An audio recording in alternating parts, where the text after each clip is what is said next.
Welcome back, Guardians. Profane here. Thanks for checking out the video. In the upcoming weeks, the Prophecy will finally be getting some much needed attention, with reworks getting made to its legendary weapons, giving them updated weapon traits and a new origin trait. The Prophecy is also a focal point in Riven's Final Wish, which requires Guardians to complete the Prophecy dungeon during Season of the Wish. With all this in mind, I felt it was a good opportunity to go over an updated guide on how anyone can easily complete this dungeon, even as a solo Guardian.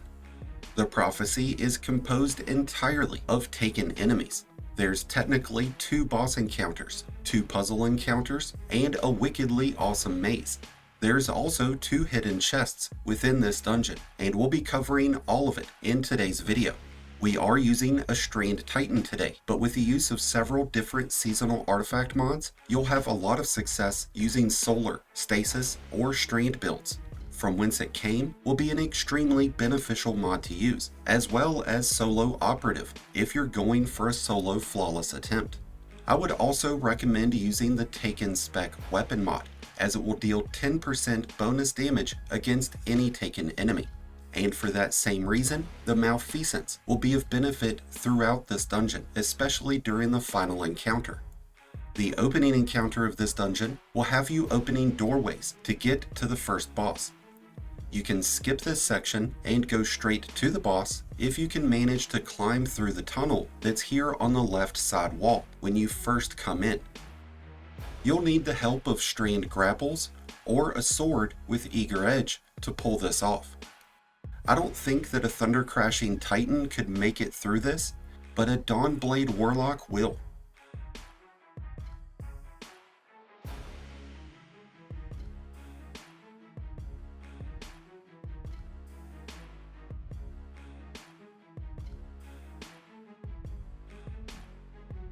If you clear through the first section though, you'll need to open the doors by collecting light and dark motes, and bringing them back to their corresponding depositories. These motes are generated when defeating the taken knights. When you are standing in the light, the knights will create light motes, but when you're standing in the shade, dark motes will be created instead. You'll also notice that the corners of your screen will take on a different translucent glow based on whether you're in the light or in the shade. You'll have to collect 5 of each specific mote before you can return them to the depository.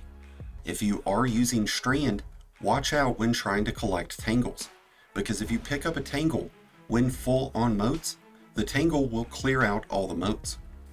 Now this is a reoccurring mechanic that you'll have to repeat several times over throughout this dungeon, so the more fluid you can make this process, the better.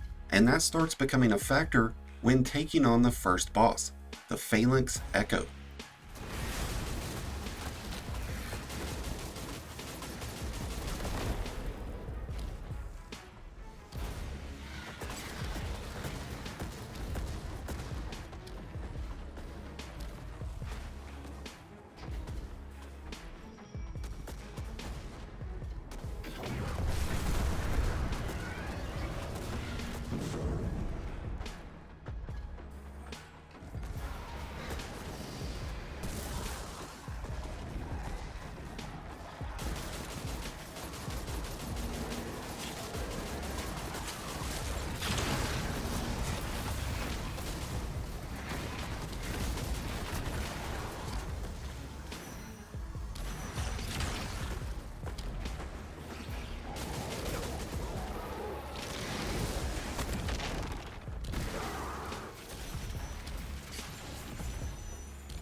To damage this boss, you must first remove his shield.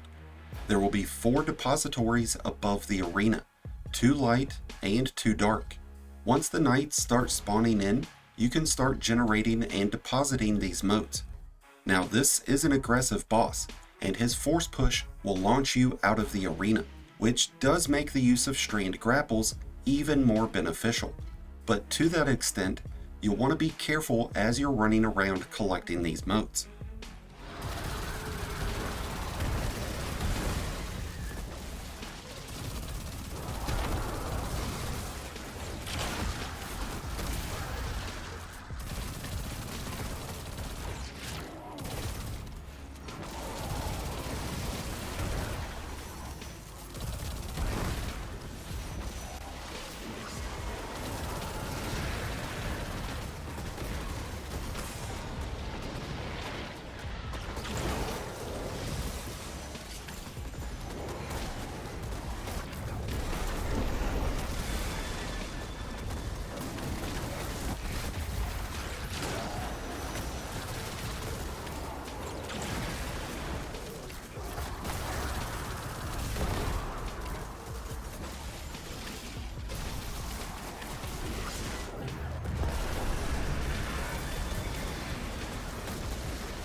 Once all 4 depositories have been charged, the boss's shield will come down, and this is your chance to unleash fury.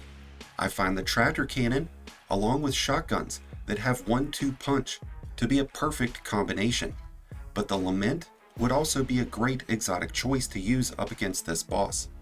Weapons with surrounded will also be really strong here, as the rank and file enemies never stop spawning.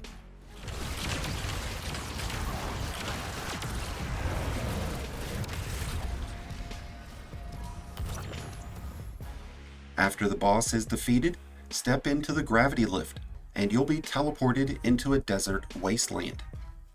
You'll have to follow the light of Toland around this map to track down 3 different camps of taken enemies that have Blight fields. The first hidden chest will also be located in this oasis, and it will be found over in the area with brown and yellowish sand, which we'll be getting to once we've cleared out all the taken. There will be several invisible Minotaur that roam this area, but you can just ignore them entirely. And after you've cleared out all the taken camps, you'll be able to move forward to the next section of this dungeon.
Once you've made it out of the desert, you're entering into a really interesting puzzle encounter that's going to make you feel like you're inside of a Rubik's Cube. You'll have to collect motes from knights just like you've been doing, but now you'll have to deposit them into a specific depository so that you can move through each segment of this puzzle. You can identify which depository is needed by spotting out where the Light of Toland is. If he's above a light depository, you need light motes, but if he's above a dark, you need dark. But if he's directly above you and not above any of the light or dark depositories, then you're free to dunk into whichever you so desire. Once you've deposited the motes, return to the center gravity lift, where you'll teleport to the next room. Dunking into the wrong depository will reset your progress. If you've dunked into the right depository, you should see flavor text in the bottom that says the realm responds to your actions.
Once you've completed this sequence properly, 4 straight times, you'll be teleported into a room with 2 Centurion mini-bosses. Now these guys aren't very strong, so you shouldn't have much of a problem, and after both of them are down, a chest will spawn and a doorway will open up, leading you back into the desert.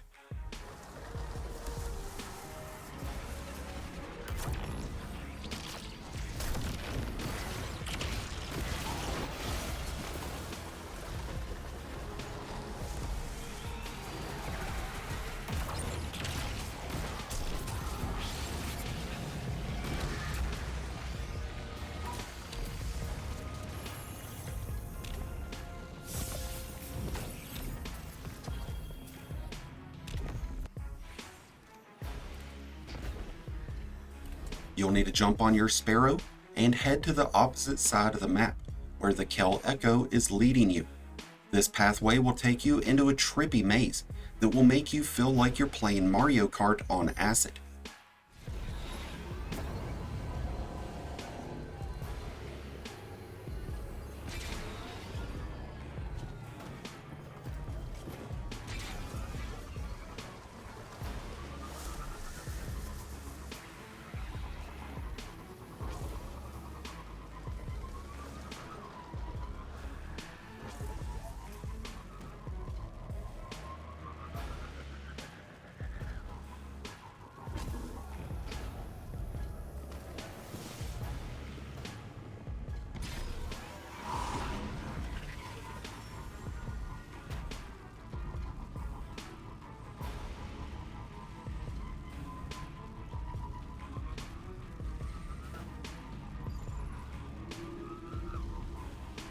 You'll have to traverse along these ribbons and get to the gravity lift at the end without falling off. There's quick ways of doing this, and there's safe ways of doing this, so just go at your own pace. I would also recommend using Strand Grapple, the Navigator, and Swords with Eager Edge to make traversing this maze a lot easier. There is a hidden chest located in the final node that the ribbons pass through just before reaching the gravity lift, so be sure you don't pass that up.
And now that we're out of the maze, we're on to the final boss, the Kell Echo, who has just over 6 million points of damage, which is pretty low for a dungeon boss. With a team of 3, you're almost guaranteed to take this guy down in one phase, but if you're doing it solo, you're probably looking at 3 to 4 phases. And with that in mind, it's crucial to think of these encounters like a marathon and not a race. Your ability to stay alive will be far more imperative than your ability to deal damage, but that's why the Malfeasance will really come in handy.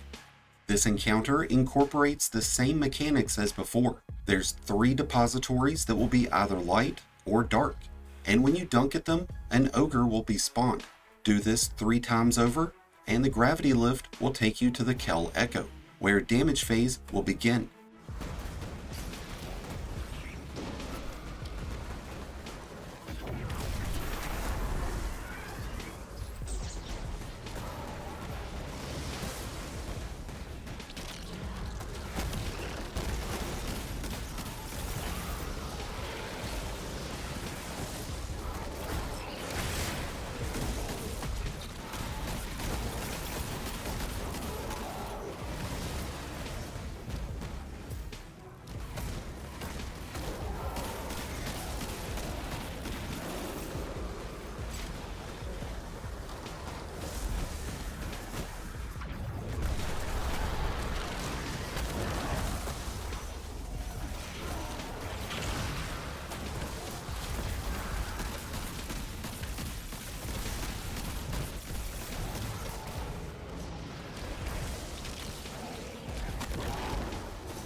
When damage phases begin, you and the Kell Echo will be in a narrow arena with several platforms and snipers.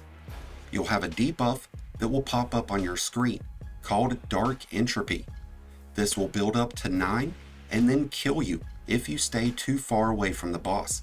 Getting closer to the boss will decrease that entropy. The boss will launch blights at you that will teleport you backwards, so it's not wise to stay too close.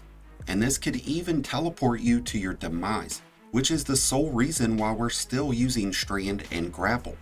The boss always performs 2 of these Blight blasts before teleporting backwards, and he'll continuously teleport back until reaching the gravity lift.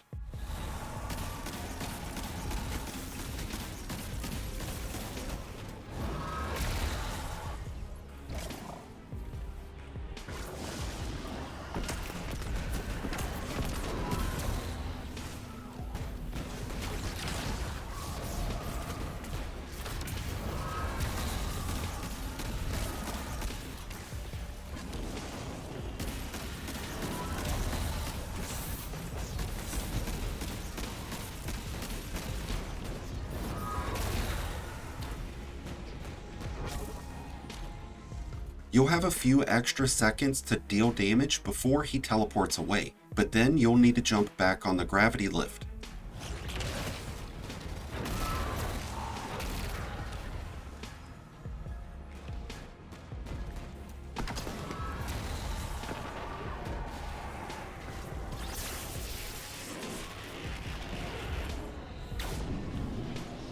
This will return you back to the first room, but each time you come back, the room will be spun in a different orientation. You'll need to repeat the process of collecting dark and light motes, depositing them, and then defeating the ogres to reactivate the lift and get back to damage phase. The Kell Echo will not enrage, so if it takes you 6 or 7 damage phases, then so be it, because the first priority should always be your ability to stay alive. At least that is if your hopes are a solo flawless clear. And with that, we're going to let the rest of the footage play through. I wish you all the best in luck in completing and soloing this dungeon this season. Let me know your thoughts about the Prophecy dungeon, and its legendary weapons getting reworked down in the comments below. And if you've got any additional tips or tricks to help your fellow Guardians out, then be sure to let us know those down in the comments as well. I hope this video has been helpful and that you've enjoyed. If so, be sure to hit that like button below, along with the subscribe button if you're new. Both are greatly appreciated, and both really do help support the channel. If you're a new Light Guardian just starting your journey, or a battle-hardened veteran just looking for a new home, then be sure to check out the Discord link in the description below and join one of the greatest communities in all of Destiny. And until next time, Guardians, this has been Profane, wishing you all some happy hunting.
spoken. Their answer is complete. Then we learn nothing. Well, I wouldn't say that. Clearly, the Nine pass no judgment on dark or light. And they love passing judgment. Trust. That means in their eyes, the two are the same. Zavala will disagree.